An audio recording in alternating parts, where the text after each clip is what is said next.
हिंदुस्तान में अदानी जी ड्रोन्स बनाते हैं। ड्रोन्स को हिंदुस्तान की एयरफोर्स, आर्मी, नेवी के लिए रिफिट करते हैं।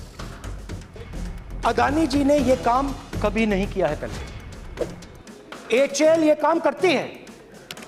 हिंदुस्तान में और भी कंपनीज हैं जो ये काम करती हैं, मगर प्रधानमंत्री जी इजराइल जाते हैं और उसके एकदम बाद अदानी जी को ये कॉन्ट्रैक्ट मिल जाता है। 30 साल तक अमेठी के गरीब नागरिकों को ये बार बार कहा गया कि आपके लिए मेडिकल कॉलेज खोल देंगे, लेकिन आज अगर कोई अमेठी गया है तो जानेगा कि जिस धरती पर वो कॉलेज खोलने की बात कर रहे थे उस पर उस परिवार ने अपने लिए गेस्ट हाउस बनाया।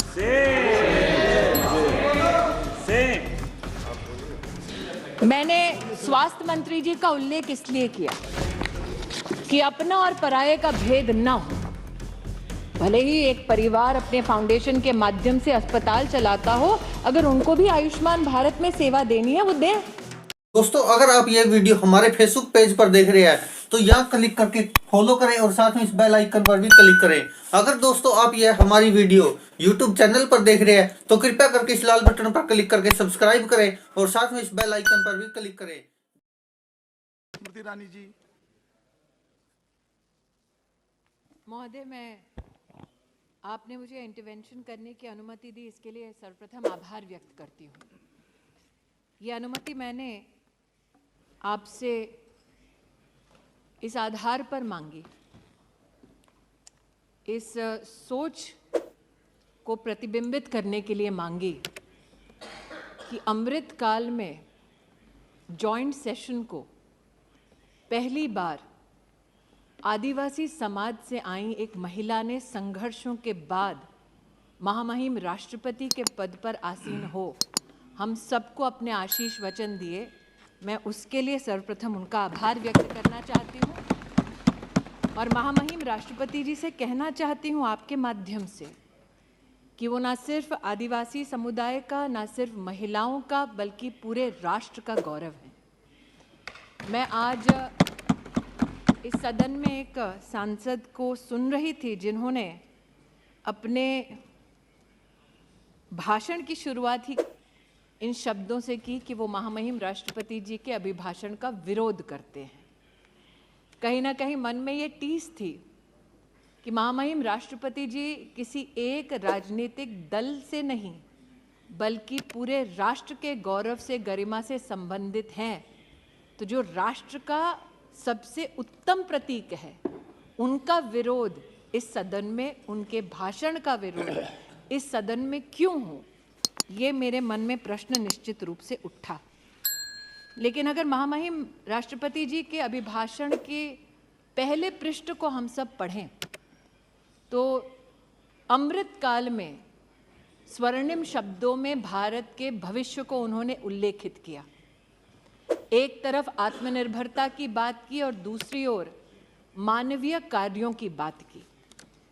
और राष्ट्रपति जी ने अपने अभिभाषण में एक नागरिक होने के नाते विशेष, मैं इस बात का गौरव करती हूं कि supreme commander of arm forces ने भारत में पहली बार भारतीय सेना के परमवीर चक्र विजेताओं के नाम पर अंडमान में जो 21 द्वीपों का नामकरण हुआ उसका उल्लेख किया और अपना आनंद व्यक्त किया। ये हमारे पूरे देश के लिए गर्व का विषय है। महामहिम राष्ट्रपति जी ने एक तरफ नेशनल वॉर मेमोरियल का उल्लेख किया और दूसरी ओर उन्होंने हम सबको याद दिलाया कि हमारी नौसेना को अब छत्रपति शिवाजी महाराज का दिया हुआ प्रतीक चिन्ह मिला है जो अब उनकी ध्वजा पर लहराता है, भारत की शान बढ़ाता है। और महामहिम राष्ट्रपति जी के इस उद्बोधन में, अभिभाषण में मात्र 2-3 बिंदुओं पर मैं अमेठी की सांसद के नाते भी आपकी अनुमति से आभार व्यक्त करना चाहती हूँ। राष्ट्रपति जी ने अपने अभिभाषण में एक श्लोक कहा था, ग्रंथों का उल्लेख कर उन्होंने कहा कि अयम निजः परो वेति गणना लघु चेतसाम, अर्थात अपना ये है पराया ये, ऐसी सोच होना उचित नहीं। और राष्ट्रपति जी के इसी संकल्प, इसी चिंतन को चरितार्थ किया है मोदी सरकार ने। इसलिए अमेठी की सांसद होने के नाते हमारे यशस्वी प्रधान सेवक का मैं आज विशेष आभार व्यक्त करती हूँ, क्योंकि अपने पराये की सोच से परे हटकर मेरे संसदीय क्षेत्र में महामहिम राष्ट्रपति जी के अभिभाषण को अगर मैं अमेठी की दृष्टि से देखूं तो हमने क्या पाया, क्योंकि 50 वर्ष खोया बहुत मेरे संसदीय क्षेत्र ने। आज इस सदन में एक सज्जन जिनको अमेठी ने मैजिक दिखाया और विधानसभा के चुनाव में 4 विधानसभा क्षेत्रों की सिक्योरिटी डिपॉजिट भी जब्त कराई, ऐसे सज्जन ने हमारे प्रधान सेवक पर कटाक्ष किया। लेकिन मैं अमेठी की ओर से आज इस बात का उल्लेख निश्चित रूप से करना चाहती हूं कि जब रूस के साथ भारत में शस्त्र की दृष्टि से नई तकनीक का संचार हो तो 5,000 करोड़ की लागत की असॉल्ट राइफल की फैक्ट्री अमेठी तब आई जब सांसद भारतीय जनता पार्टी का नहीं था बल्कि कांग्रेस पार्टी का था। राष्ट्र के संरक्षण के लिए अपने पराये का भेद ना कर ये उत्तम उदाहरण मेरे संसदीय क्षेत्र में प्रस्तुत करने के लिए मैं देश के प्रधान सेवक का आभार व्यक्त करती हूँ। महामहिम राष्ट्रपति जी ने अपने अभिभाषण में नारी की प्रतिभा, नारी के योगदान और राष्ट्र के भविष्य के निर्माण में नारी की भूमिका को उल्लेखित किया है। आज इस सदन में हमारी एक वरिष्ठ नेता हैं जो निश्चित रूप से महिलाओं की दृष्टि से महामहिम राष्ट्रपति जी के अभिभाषण पर अपने विचार व्यक्त करेंगी, लेकिन एक छोटा सा अपनी ओर से मेरा प्रयास है कि इस सदन को मैं अवगत कराऊं कि ग्रामीण अंचल में महिलाएं जो सेल्फ हेल्प ग्रुप के माध्यम से अपने परिवार को आर्थिक रूप से सशक्त करती हैं, उनका यूपीए के कार्यकाल में और मोदी सरकार में क्या स्थान रहा। हम सब इस बात को जानते हैं कि एक सदस्य ने यहाँ चुनाव का उल्लेख किया कि एक चुनाव से पहले एक बहुत ही प्रचलित इंटरव्यू था जिसमें विमेन्स एम्पावरमेंट की बार बार बात हुई, लेकिन वो शब्द धरती पर कितने फलीभूत होते हैं उसका मैं एक प्रमाण यहाँ देना चाहती हूँ। 2009 से लेकर 2014 तक देश भर में सिर्फ 19 लाख सेल्फ हेल्प ग्रुप्स को भारत सरकार से सहायता मिलती थी। मोदी सरकार में ये संख्या बढ़कर अब 81 लाख हो गई है। 2009 से लेकर 14 तक जो राशि इन सभी सेल्फ हेल्प ग्रुप्स को दी गई वो लगभग 80,000 करोड़ थी, लेकिन मोदी सरकार में 2014 से लेकर 2022 तक ये राशि बढ़ाकर 4,93,000 करोड़ रुपया की गई। मैं प्रधान सेवक जी का विशेष आभार व्यक्त करती हूँ कि विमेन्स डेवलपमेंट के मात्र नारे को ट्रांजिशन करके राष्ट्र का अगर उत्थान करना है तो उसमें अहम भूमिका नारी की होनी चाहिए। मात्र इस एक सेल्फ हेल्प ग्रुप के आवंटन से ही आज वो प्रतिबिंबित होता है कि नारी और विशेषतः ग्रामीण अंचल की महिला की प्रतिभा पर देश के प्रधान सेवक को कितना नाज है और कितना विश्वास है। महोदय, स्वास्थ्य मंत्री जी यहाँ उपस्थित हैं। मैंने सदन में पहले भी कहा, आज भी कहती हूँ, हमारे समाज में ग्रामीण अंचल में गरीब तबके में महिला को अगर आप कभी पूछें साल 2014 से पहले कि क्या सार्वजनिक रूप से सर्विक्स कैंसर का और ब्रेस्ट कैंसर का कहीं भी उल्लेख होता था, ग्रामीण अंचल और गरीब तबके की महिला ये कहेगी कि इसका उल्लेख सामाजिक दृष्टिकोण से ना हो ऐसा नहीं था, साधन उपलब्ध नहीं थे गरीब महिला को, इसलिए वो चर्चा में इस विषय को नहीं लाती थी। आज भी हजारों सैकड़ों महिलाएं ऐसी हैं कि अगर बुखार भी आ जाए तो अपनी नहीं अपने परिवार की पहले चिंता करती है। मैं आभार व्यक्त करती हूँ देश के प्रधान सेवक का और अभिनंदन करती हूँ स्वास्थ्य मंत्री जी का कि आयुष्मान भारत योजना के अंतर्गत 31 करोड़ कैंसर की स्क्रीनिंग हुई, जिसमें से लगभग 13 करोड़ से ज़्यादा देश की गरीब महिलाएं थी। ऐसा नहीं था उस महिला को पता नहीं था कि ब्रेस्ट का कैंसर हो, सर्विक्स का कैंसर हो तो उसे किस प्रकार की सुविधा चाहिए। वो बोझ नहीं बनना चाहती थी, चर्चा नहीं करना चाहती थी, तिल तिल कर मरती थी। आज आयुष्मान भारत के माध्यम से उसे ये सुरक्षा का कवच दिया, ये आत्मीय और मानवीय काम किया। इन्हीं मानवीय मूल्यों का उल्लेख महामहिम राष्ट्रपति जी के अभिभाषण में था। चूंकि स्वास्थ्य मंत्री यहाँ बैठे हैं, अध्ययनशील है, निशिकांत जी का आज मैंने भाषण सुना, वो मैजिक ऑफ नंबर्स की बात कर रहे थे, 50 लाख से लेकर 90 करोड़ की यात्रा का उल्लेख कर रहे थे। अब हम संसदीय क्षेत्र जो मुख्यतः ग्रामीण है वहाँ से हैं, एक मैजिक वहाँ भी हुआ। और महोदय आपकी अनुमति से निशिकांत जी ने आज कहा वो सब ऑथेंटिकेट कर सकते हैं, कुछ कागज मैं भी लाई। 1981 में एक फाउंडेशन ने जो काफी विख्यात है अमेठी में, उन्होंने लगभग 40 एकड़ जमीन ली और वहां की सरकार से कहा, तब सरकार किसकी थी, जो इतिहास के विद्यार्थी हैं वो भली भांति जानते हैं, उसकी प्रति मेरे हाथ में है। वहां पर यह कहा गया कि आप जमीन दे दो 40 एकड़ हमें और हम अमेठी की गरीब जनता के लिए एक मेडिकल कॉलेज बना देंगे। अब 40 एकड़ जमीन का मैजिक 623 रुपए में।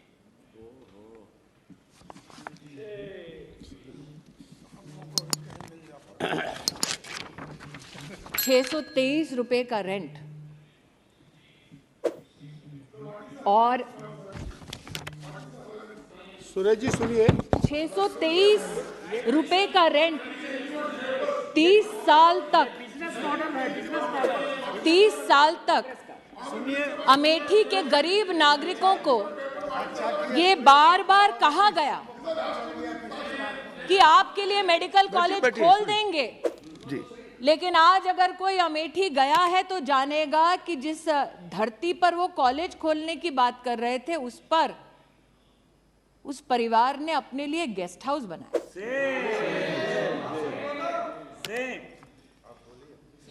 मैंने स्वास्थ्य मंत्री जी का उल्लेख इसलिए किया कि अपना और पराये का भेद ना हो। भले ही एक परिवार अपने फाउंडेशन के माध्यम से अस्पताल चलाता हो, अगर उनको भी आयुष्मान भारत में सेवा देनी है वो दें। उसका प्रतीक स्वास्थ्य मंत्रालय के माध्यम से, मोदी सरकार के माध्यम से मैंने अपने संसदीय क्षेत्र में देखा। लेकिन महोदय, आज मेरे हाथ में एक रिपोर्ट और है जो मुख्य चिकित्सा अधिकारी जनपद अमेठी उनसे संबंधित। इसमें एक मरीज का उल्लेख है जिसका नाम है नन्हेलाल मिश्रा। उस मरीज का दोष ये था कि वो उस जगह गया जहां पर इस परिवार का स्वामित्व है और अस्पताल चलता है, और ये कहा जाता है अमेठी में उनके परिजनों ने वीडियोग्राफिक एविडेंस दिया कि मरीज ने जाकर कहा मैं आयुष्मान भारत से जुड़ा हूं, मोदी जी ने कहा है 5 लाख रुपए में मेरा मुफ्त का इलाज होता है, आपका अस्पताल इसमें चिन्हित है, आप मेरा इलाज करिए। नन्हेलाल मिश्रा को लौटा दिया गया और कहा गया मोदी का कार्ड लाए हो, जाओ यहां से। काश नन्हेलाल मिश्रा आज इस सदन को बता सकते कि गंभीर बीमारी में लौटाए जाने से कितनी परेशानी होती है। लेकिन महोदय, ना उनकी आवाज इस सदन तक पहुंचेगी ना सदन के बाहर तक पहुंचेगी, क्योंकि उनकी मृत्यु हो गई। और ये रिपोर्ट है जो कहती है कि मरीज की बीमारी के अनुरूप उनका इलाज नहीं हो सका।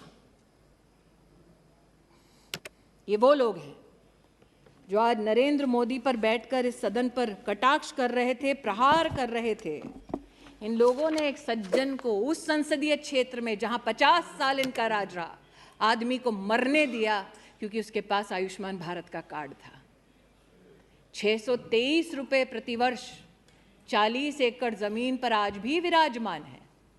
लेकिन आभार व्यक्त करती हूं देश के प्रधान सेवक का, अमेठी को पहला मेडिकल कॉलेज 290 करोड़ से ज्यादा की लागत पर अगर किसी ने दिया तो मानवीय मूल्यों का परिचय देते हुए नरेंद्र दामोदर दास मोदी ने दिया। यहां बहुत ठहाके लगाए गए कि कोई यात्रा पे निकला था इसलिए उनको लोगों ने कहा कि भैया ज़मीन हमारी जा रही है। मैं उनसे कहना चाहती हूँ, अगर गरीब की इतनी चिंता है तो पहले सम्राट साइकिल, अद्भुत दृश्य था महोदय, सिर्फ 1980 के दशक में अस्पताल के नाम से झांसा नहीं दिया गया, कहा गया आइए इन्वेस्ट कीजिए, अपनी फैक्ट्री खोलिए, और फैक्ट्री खुलवाई गया। मुझसे ज़्यादा अर्थशास्त्र के ज्ञानी निशिकांत जी इसलिए वो मैजिक बता पाएंगे कैसे हुआ।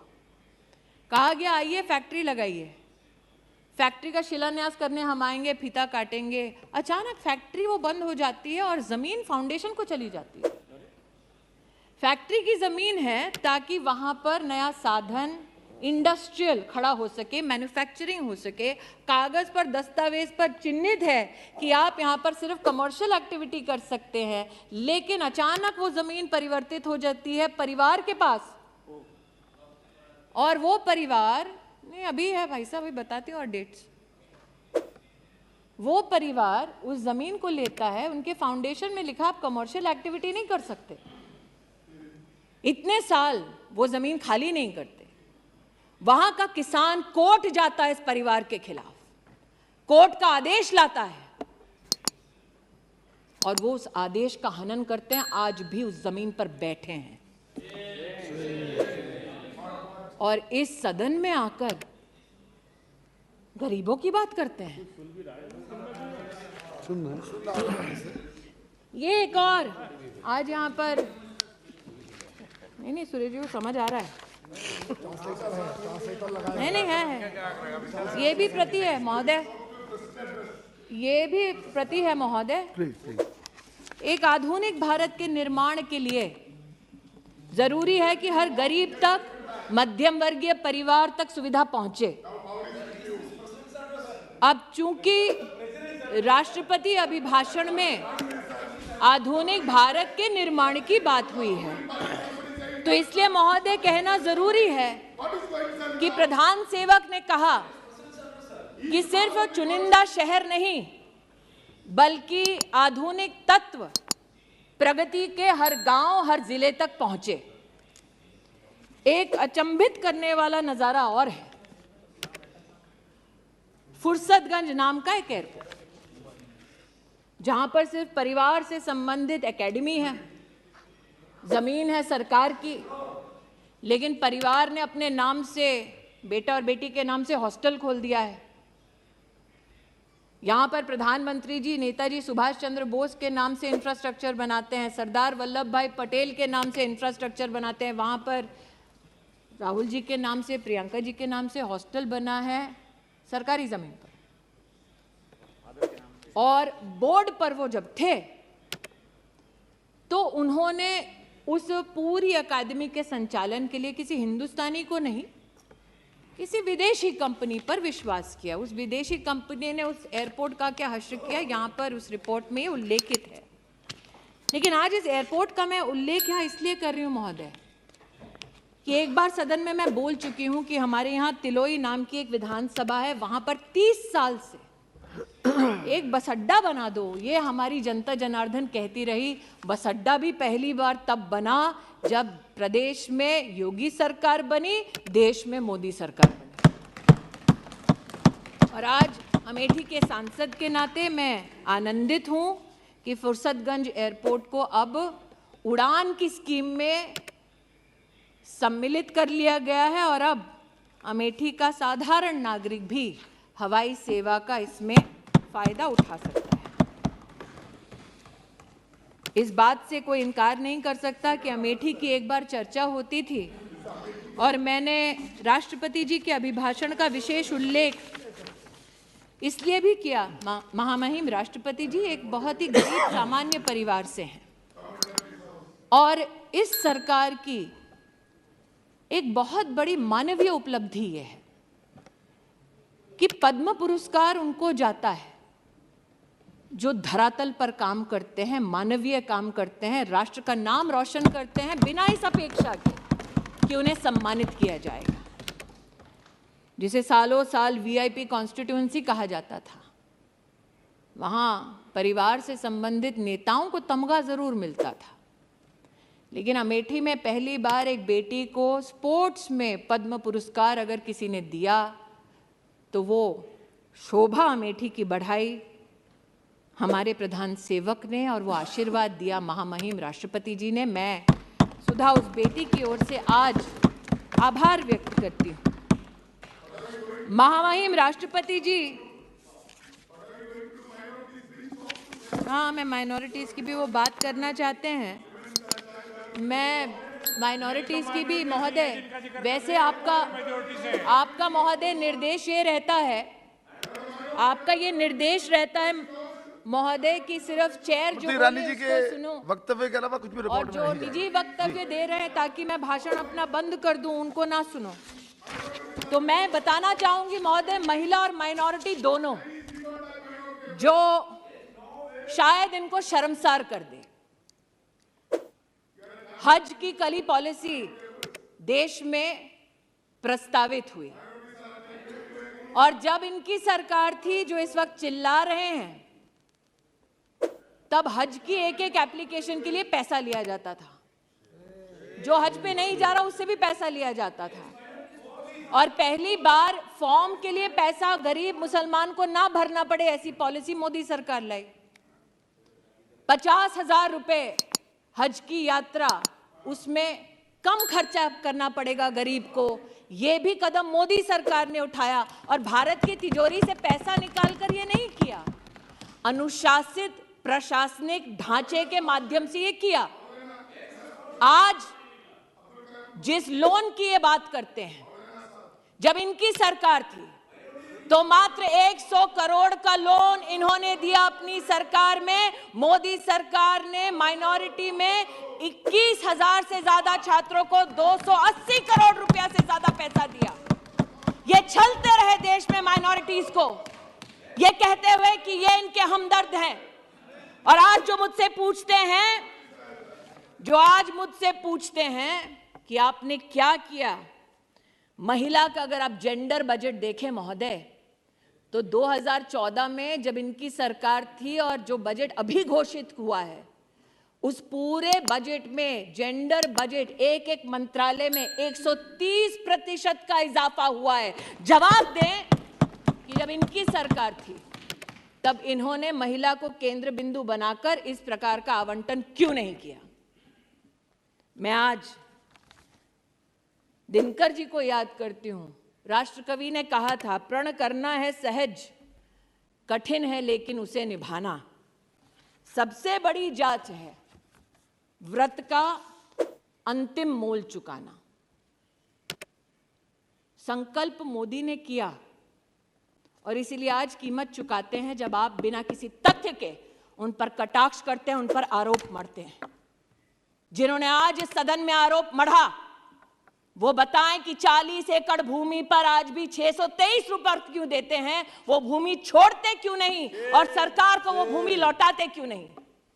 जिन्होंने आज इस सदन पर कटाक्षों की लहर गिना दी, उनसे पूछती हूं, सम्राट साइकिल अमेठी के किसानों की जमीन आज भी क्यों उस खानदान ने हड़पी है, लौटाते क्यों नहीं कोर्ट ऑर्डर के बावजूद। लेकिन ये मात्र जमीनों की बात नहीं है महोदय, कुछ और तथ्य हैं जो इनको शर्मसार करेंगे। जहां 50 साल एक खानदान ने प्रतिनिधि बनकर इस देश की संवैधानिक स्थानों पर, कुर्सियों पर हक जताया, उन लोगों का उन्होंने क्या हश्र किया आज मैं बताना चाहती हूं। महामहिम राष्ट्रपति जी ने अपने अभिभाषण में कहा कि प्रतिदिन सरकार प्रधानमंत्री आवास योजना के अंतर्गत 11,000 घर बनाती है। मैं कहना चाहती हूं कि अमेठी में महोदय 93,000 घर हमारी सरकार ने बनाकर दिए। मतलब लगभग 4 लाख लोगों के पास अमेठी में सर पर छत नहीं थी महोदय, जहां 50 साल इन लोगों का राज रहा। महोदय, आज मैं बताना चाहती हूं, महामहिम राष्ट्रपति जी ने अपने अभिभाषण में उल्लेख किया कि 55,000 गैस के कनेक्शन प्रतिदिन दिए गए सरकार द्वारा। अमेठी में 2,14,440 लोगों को जीवन में पहली बार गैस का कनेक्शन तब मिला जब मोदी की सरकार बनी। ये जानना चाहते हैं क्यों मैं अपने लोगों की बात करूं, क्यों ना करूं? महामहिम राष्ट्रपति जी ने उल्लेख किया कि गरीब को मुसीबत के वक्त मुफ्त का राशन मोदी सरकार ने पहुंचाया। इस वर्ष 2 लाख करोड़ का व्यय हो रहा है। मेरी लोकसभा क्षेत्र में 18,72,000 लोग ऐसे हैं जिनको मुफ्त का राशन मिल रहा है। मैं उनकी ओर से आभार व्यक्त करती हूं, क्यों ना करूं? 305 किलोमीटर सड़कें सिर्फ मेरे एक जनपद में बनी है महोदय। 5 गांवों का नाम सुना देती हूं। 50 साल में इन 5 गांवों तक कभी सड़क नहीं पहुंची थी। जवाब देना पड़ेगा इन लोगों को जो बड़ी बड़ी डींगे हाँकते थे कि अपने ही संसदीय क्षेत्र में। मैंने महोदय सुना था हिंदी में, दिया तले अंधेरा, चोर की दाढ़ी में तिनका, उल्टा चोर कोतवाल को डांटे। आज इन सारी हिंदी की जितने भी हमारी प्रोवर्ब्स हैं उनका एक दर्शन मैंने यहां किया है। उनको जवाब देना पड़ेगा। 5 गांव के नाम भी बता देती हूं जहां सड़क ही नहीं पहुंची कभी। इसलिए महोदय, आज महामहिम राष्ट्रपति जी के अभिभाषण पर आभार मैं इसलिए व्यक्त करती हूं कि देश में पहली बार आदिवासी समुदाय की एक बेटी को, एक महिला को राष्ट्र के सबसे उच्च संवैधानिक पद पर मात्र नरेंद्र भाई मोदी के प्रयासों से पहुंचाया गया। इतना ही संतोष नहीं कर रही हूं, मैं गौरव करती हूं इस बात का कि अगर आप समुचित सरकार का आदिवासी क्षेत्र के लिए बजट देखिए तो जब कांग्रेस की सरकार थी तो 19,000 करोड़ रुपया खर्चा करते थे, पूरी सरकार को कहते थे, और जब मोदी जी की सरकार बनी तो 88,000 करोड़ रुपया मात्र आदिवासी परिवारों के लिए हमारी सरकार ने व्यय किया। क्योंकि मैंने दिनकर जी का उल्लेख किया तो आप तो वरिष्ठ हैं महोदय, आप राष्ट्र कवि का कई बार कई भाषणों में उल्लेख भी कर चुके हैं, कई चर्चाओं में उनका उल्लेख कर चुके हैं। उन्होंने कहा था कि सच है विपत्ति जब आती है कायर को ही दहलाती है। वो कौन था जो कहता था विदेश से वैक्सीन लाओ? वो कौन था जो कहता था हिंदुस्तान की वैक्सीन ना लगाओ? और वो कौन था जिसने कहा कि विदेश पर नहीं अपने देश पर भरोसा करो, वैक्सीन यहां बनाओ और हर हिंदुस्तानी को मुफ्त लगाओ? उस शूरमा का नाम मोदी। इसलिए आज इतना ही कहती हूं कि विघ्नों को गले लगाया, कांटों में राह बनाया, और इसीलिए कांटों में राह बनाने के लिए और भारत के नवनिर्माण के संकल्प के साथ संकल्पित अमेठी को भी आशीर्वाद देने के लिए मैं देश के प्रधान सेवक का आभार व्यक्त करती हूँ, अभिनंदन करती हूँ, और महामहिम राष्ट्रपति जी को इस सदन के माध्यम से कहना चाहती हूँ पुनः कि वो सिर्फ महिलाओं का नहीं, सिर्फ आदिवासी परिवारों का नहीं, बल्कि राष्ट्र का गौरव है। और अमृत काल में हमारे राष्ट्र में इसी प्रकार की महिला और सामाजिक परिस्थितियों से उत्थान करने वाली महिला का उल्लेख बार बार हमारे इतिहास में स्वर्णिम अक्षरों में हो। अमृत काल में मेरी प्रभु से यही प्रार्थना है।